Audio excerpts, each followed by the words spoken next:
স্লোগানটা ছিল কোটা সংস্কার আন্দোলন। সেই কোটা সংস্কার আন্দোলন করতে গিয়ে আমরা একটি রাষ্ট্র সংস্কার করে স্বৈরাচারকে হটিয়ে আমরা একটি স্বাধীন বাংলাদেশ পেয়েছি। এই দিন যে স্লোগানটা হয়েছিল গত 14 জুলাই, তো 14 জুলাই কিন্তু স্লোগানটা হয়েছিল, তখনকার স্বৈরাচারী হাসিনা সরকার আমাদেরকে ঢাকা বিশ্ববিদ্যালয়ের মেধাবী শিক্ষার্থী সহ সারা বাংলাদেশের মেধাবী শিক্ষার্থীদেরকে সে রাজাকারের নাতিপুতি বলে কটাক্ষ করেছিল। তারই প্রতিবাদে আমরা ঢাকা বিশ্ববিদ্যালয়ের শিক্ষার্থীরা রাতে আমরা সবাই মিলে নেমে এসেছিলাম।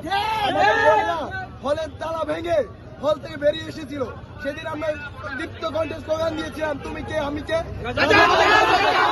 আমরা দেখতে পেয়েছি আজকে এসে 2 মাস না যেতেই কিছু গোষ্ঠী আছে যারা আমাদের এই স্লোগানকে বিকৃত করার চেষ্টা করছে। আমরা আজকে রাজু ভাস্কর্য থেকে ঘোষণা দিয়েছি, যারা আমাদের রক্ত লেখায় ইতিহাসকে বিকৃত করতে আসবে তারা ইতিহাস থেকে মুছতে যাবে।